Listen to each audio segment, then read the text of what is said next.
The kettle was still warm when I heard my son-in-law on the phone in the study, and the words he used weren't the kind a man says when he thinks his father-in-law might be listening. He had no idea I'd come back early from the bowls club. He had no idea the solicitor's letter was already drafted, sitting in a manila folder in the boot of my car. And he certainly had no idea about the woman in the gray sedan parked 2 doors down, holding a camera with a lens longer than my forearm. My name is Henry Whitlam. I'm 67 years old, a retired structural engineer, and I live in a Federation-style brick home on a quiet street in Toowoomba, Queensland. I built that house with my late wife Margaret in 1989. We poured the slab ourselves on a Saturday morning, the both of us in old work shorts and zinc cream, our daughter Penelope toddling around the timber stakes, asking when the swing set was going up. Margaret passed 5 years ago. Ovarian cancer, and I'd stayed in the house because every doorframe still had her pencil marks where she'd measured Penelope's height each birthday. You don't sand off a thing like that. You leave it. Penelope had married a fellow named Bradley Coltrane 4 years back. He was 38, smooth as a river stone, and he'd told me at the wedding that he was in property development. Whenever I asked him what that meant, exactly, he'd give me a grin and say something about diversified portfolios. I'm an engineer, mate. I know when a load isn't bearing. But Penelope loved him, or thought she did, and a father learns to keep his mouth shut when his daughter's eyes go all soft. 2 years ago, Bradley lost his job. Penelope said it was the economy. 6 months later, they couldn't make rent on their townhouse in Brisbane. And Penelope rang me one Sunday evening crying, "Just for a few months, Dad, just till Brad gets back on his feet." I said yes before she'd finished the sentence. They moved in on a Tuesday with 3 carloads of belongings and a French bulldog named Biscuit. That was 18 months ago. In the beginning, it was lovely, in the way I'd told myself it would be. Penelope cooked roasts on Sundays. Bradley mowed the lawn. Badly, but he mowed it. We watched the cricket together. Biscuit slept on my feet. I started to think maybe I'd misjudged the lad. Maybe he just needed a steady hand and a roof over his head and time to find his footing. Then the small things started. I noticed the mail being collected before I got to it. Bradley said he liked the walk to the letterbox. Fair enough. Then I noticed my checkbook had moved drawers. Penelope said she'd been tidying. Then one afternoon I came home from the GP and found Bradley in my study, sitting at my desk, with my filing cabinet open and a small stack of documents beside the keyboard. He stood up too quickly, said he was looking for the warranty on the range hood.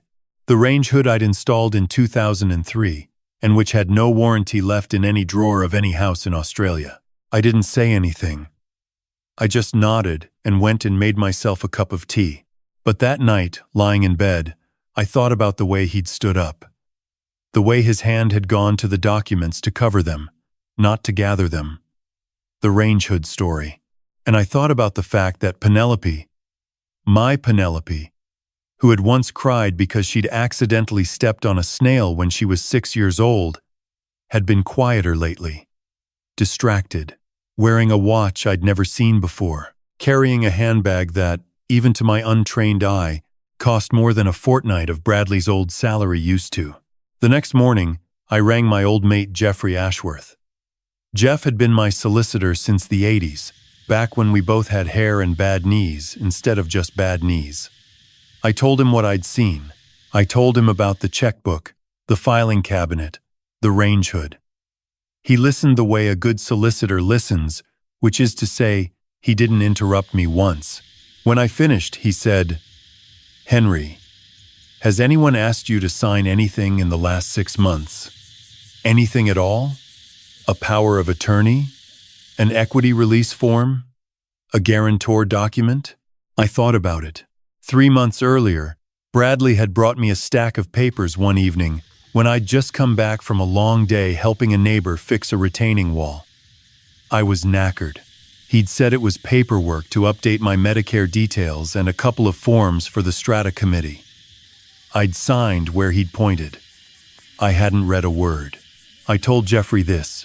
There was a pause on the line.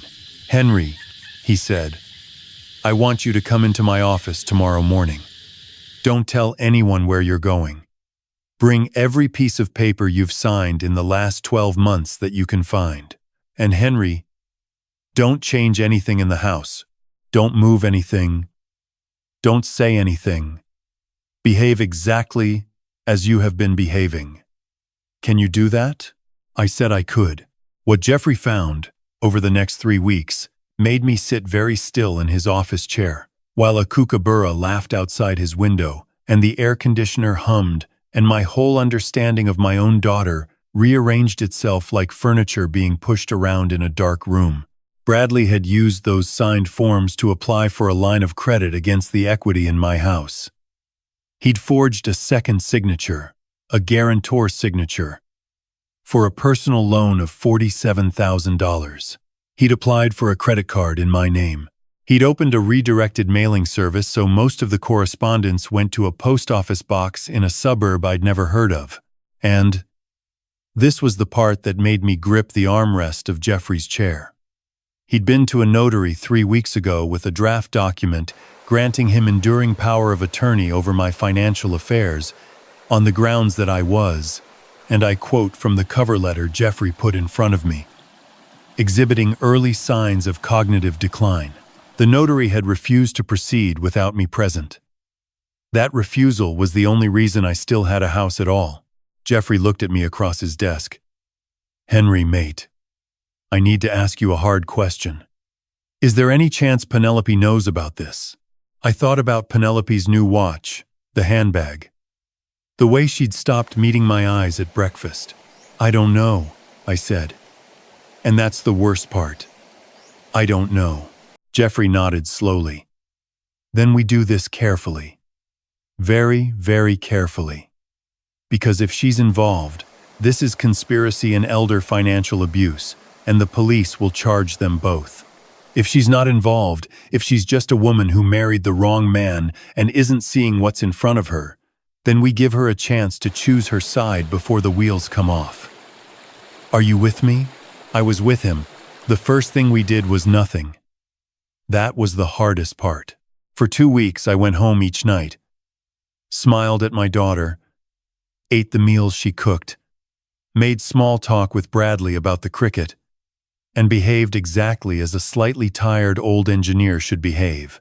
I didn't change my passwords. I didn't move my files. I didn't tell Penelope anything. Jeffrey was very firm about that. We needed evidence, and evidence needed time. In the meantime, behind the scenes, things began to move.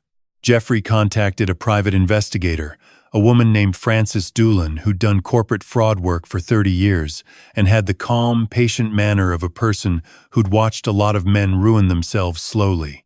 Frances began parking, on different days, in different cars, on my street.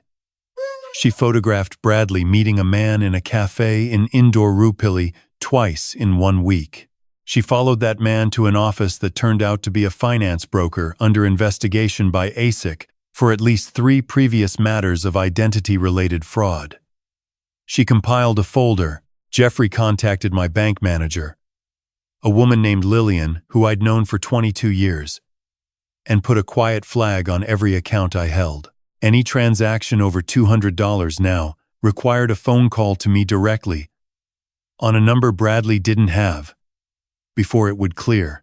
Jeffrey contacted the police, specifically the Financial and Cybercrime Group of the Queensland Police Service. And we had a long meeting in a small gray room with a detective sergeant named Marcus Pennington. Detective Pennington took notes, asked questions, and at the end of the meeting, said something I will remember until they put me in the ground. He said, "Mr. Whitlam, I want you to understand something. What's happened to you happens to roughly 7,000 Queenslanders over 60 every single year, and most of them are too embarrassed to come forward. You're not weak for being targeted. You're brave for doing something about it. We're going to help you." I didn't cry in that meeting, but I came close. It was on a Thursday evening, 3 weeks after my first meeting with Jeffrey, that Bradley made his move. I'd come home from bowls and found Penelope sitting at the kitchen table with a glass of white wine and a look on her face I hadn't seen since she was 16 and had crashed my Holden into a fence post. Bradley was standing by the kitchen island. His arms were folded. There was a stack of papers in front of Penelope. "Dad," she said, "we need to talk." I put my keys in the bowl by the door. I took my time. Right then I said, "What's the matter, love?" Bradley spoke first. His voice was the smooth Riverstone voice he used at family functions, but there was a current underneath it now. Fast and cold. "Henry, mate, Pen and I have been talking. We're worried about you. You've been forgetting things, misplacing the checkbook, wandering into the study at odd hours. We think it's time we had a serious conversation about your future and about this house and about what's best for you." I looked at Penelope. She was looking at the table. "Pen, love," I said. "Is this what you think?" She didn't look up. "Dad, Brad's just trying to help. We found a lovely place. It's a retirement village in Caloundra, right near the beach. You always loved the beach." I had not, in fact, ever loved the beach. Margaret had loved the beach. I tolerated it for her sake. Bradley pushed the stack of papers across the table. "It's a transfer of title, Henry. The house comes to Pen and me. We look after it.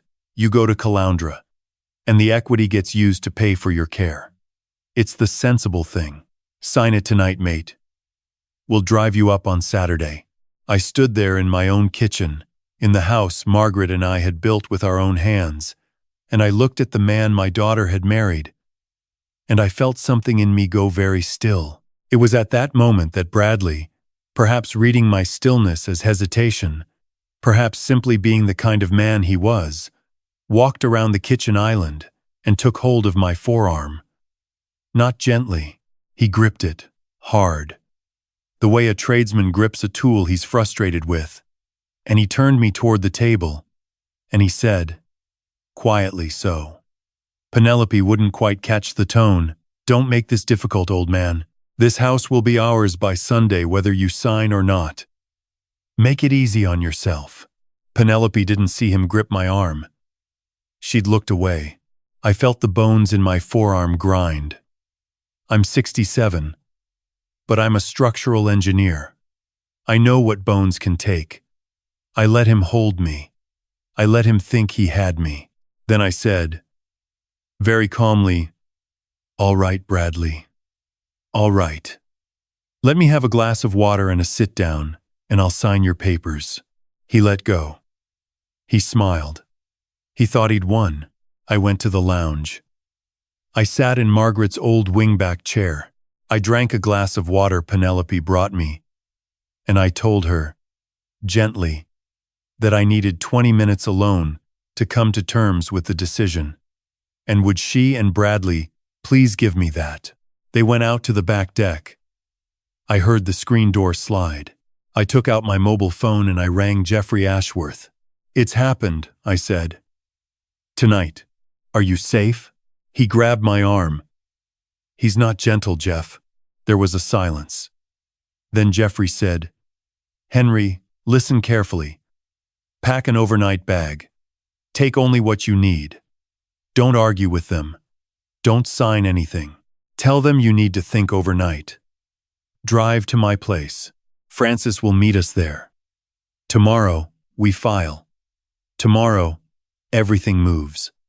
Can you do this?" I said I could. I packed a small bag in 15 minutes. I came back to the kitchen and told Bradley and Penelope that I was an old man and I needed a night to make peace with leaving my home, and that I'd sign in the morning if they would just give me that one night. Bradley's eyes narrowed. But Penelope, my Penelope, said, "Of course, Dad. Of course you can have that." I drove out of my own driveway at 9 o'clock that night with a duffel bag on the passenger seat and the strangest sensation, like the house was watching me go. As I turned the corner, I saw the gray sedan 2 doors down, and Francis Doolan, sitting in the driver's seat, gave me the smallest of nods. I didn't go straight to Jeffrey's. I drove to the police station first, where Detective Pennington was waiting, because Jeffrey had rung ahead. We sat in that small gray room, and I made a formal statement about being physically restrained and threatened in my own home by a man attempting to coerce me into signing away my property. Detective Pennington looked at the bruise already coming up on my forearm. He photographed it. He had a doctor in the building examine me. By 11 o'clock that night, I had a case number, a victim services contact, and a temporary intervention order being drafted for first thing in the morning. I slept that night in Jeffrey's spare room. I didn't sleep much. What Bradley did on Friday morning, while I was in Jeffrey's office signing affidavits and watching Francis Doolan lay out a folder of photographs on a conference table, was telling. He didn't ring me. He didn't text me. Instead, at around 10 in the morning, my bank manager, Lillian, rang Jeffrey's office. Bradley had walked into the branch with the unsigned title transfer documents, claiming I was incapacitated and wishing to authorize an emergency drawdown of equity. Lillian had smiled politely, told him the matter would need to be reviewed, and then rung Jeffrey the moment Bradley left the building. The CCTV footage was already being preserved. By Friday afternoon, the manila folder I'd been carrying around in the boot of my car for 3 weeks had become something much larger. It had become a brief of evidence, copied 3 times, sealed in 3 envelopes, ready to go to 3 different addresses: the Queensland Police, the Office of Fair Trading, and a registered courier addressed to Bradley Coltrane himself, scheduled for delivery at 8 o'clock Saturday morning. While Penelope, by Bradley's own announcement to her, would be raising a glass of mimosa on the back deck to celebrate the old man's departure. I let Saturday come. Francis Doolan parked across the street at 7:45. The courier arrived at 8:04. I watched from Francis's passenger seat with a thermos of tea in my hand, as Bradley opened the front door in his dressing gown and signed for the envelope. I watched him stand on my front porch tearing the envelope open. I watched his face as he read the cover letter from Jeffrey Ashworth, which informed him in plain English that he was named in a current Queensland police investigation for elder financial abuse, fraud, forgery, and uttering, and that any further attempt to contact me, enter my property, or transact in my name would result in immediate arrest under a temporary protection order signed at 6 o'clock that morning. I watched him sit down on my front step in his dressing gown. I watched my daughter come out behind him with 2 glasses of mimosa, see his face, and stop. That's when I got out of the car. Penelope saw me first. She put both glasses down on the porch railing. One of them tipped over, and I watched the orange juice run down the brick.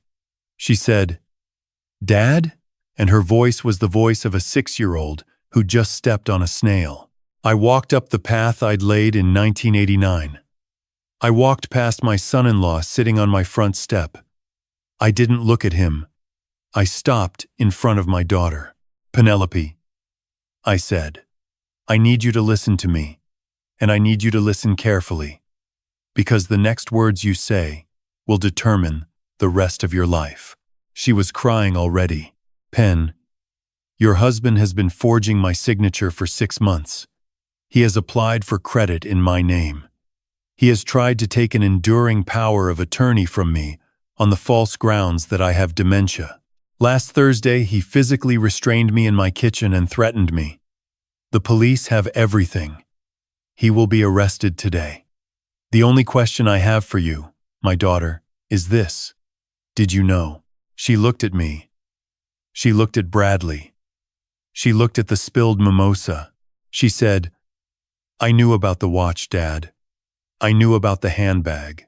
I knew where the money came from. I told myself it was bonuses. I told myself it was investments. I knew, and I didn't know, and I didn't want to know. And Dad, oh God, Dad, I am so sorry. I'm not going to tell you I forgave her in that moment. I didn't. Forgiveness is a longer road than that. But I did something else, which Jeffrey had told me I could do if I judged it right. I said, "Pen, in the next hour, 2 officers from the financial and cybercrime group will arrive at this house. You have a choice. You can stand with your husband, in which case you will be questioned as a person of interest, and you will, in all likelihood, be charged. Or you can come with me, right now, to Mr. Ashworth's office. And you can give a complete and honest statement about everything you know and everything you suspected. And you can begin the long, hard work of becoming someone I can look in the eye again. I'm not asking you to choose me. I'm asking you to choose the truth. Which is it?"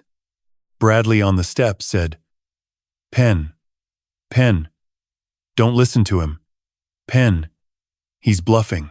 Penelope did not look at her husband. She picked up her handbag. She took off her wedding ring. She placed the ring on the porch railing next to the spilled mimosa.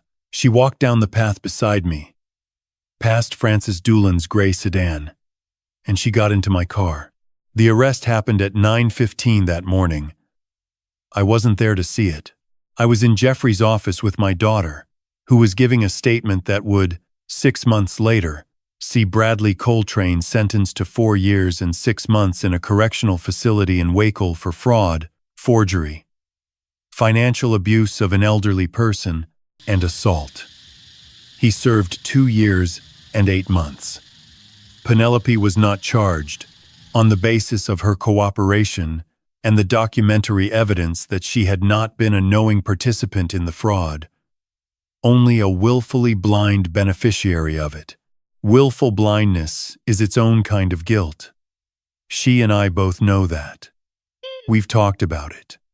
We're still talking about it. She lives in a small unit in Toowoomba now. She works at a bookshop. She did not move back into my house. We meet for breakfast on Sundays. Some Sundays she cries. Some Sundays I cry. Most Sundays neither of us cries and we just talk about books and the weather and Biscuit, who came to live with me, because the dog had done nothing wrong. I sit on my back deck most evenings now. The deck Margaret and I built. The garden she planted. The brick path I laid. I drink a beer, and I watch the sky go orange over the gum trees. And I think about how close I came to losing every bit of it. So I want to leave you, whoever you are listening to this old engineer ramble, with a few things I learned the hard way, in case any of them might save you the trouble. First, if you are over 60 and someone hands you papers and tells you they're just a formality, they are not just a formality. Read them. Take them to a solicitor. If anyone, including your own children, gets impatient with you for taking the time to read what you're signing, that impatience is a warning sign, not an inconvenience. A person who loves you will wait while you read. Second, keep one friend who is not family. Keep one professional, a solicitor, a financial planner, a doctor, who knows you well, who has known you for years, and who has no relationship with anyone in your household. That outside witness might one day be the only person standing between you and a great deal of harm. Third, love is not a contract for unlimited access to your bank account, your home, or your name. You are allowed to love your children with all your heart and still keep your finances private, your passwords your own, and your front door locked. Boundaries are not a betrayal of love. Often, they are love's most honest expression. Fourth, if something feels wrong, it is wrong. The body knows. The instincts are older than language. When my son-in-law stood up too quickly from my desk that afternoon, I knew. I didn't have words for it yet, but I knew. Do not talk yourself out of the knowing. Ring a friend. Ring a solicitor. Ring the police if you have to. The cost of being wrong about a suspicion is a slightly awkward apology. The cost of being right and doing nothing is everything you've spent your life building. And fifth, and last, if you are a younger person hearing this, and you have a parent who is aging alone, please, please do not assume that because they are quiet, they are content. Please do not assume that because they are stoic, they are unafraid. Ring them. Visit them. Ask them, plainly, "Are you all right, Mum? Are you all right, Dad?" And listen, with the part of you that loved them when you were 6 years old, to the answer. The kettle is on the bench, the deck is warm, the light is going. I am still in my own house, and tomorrow, my daughter is coming for breakfast.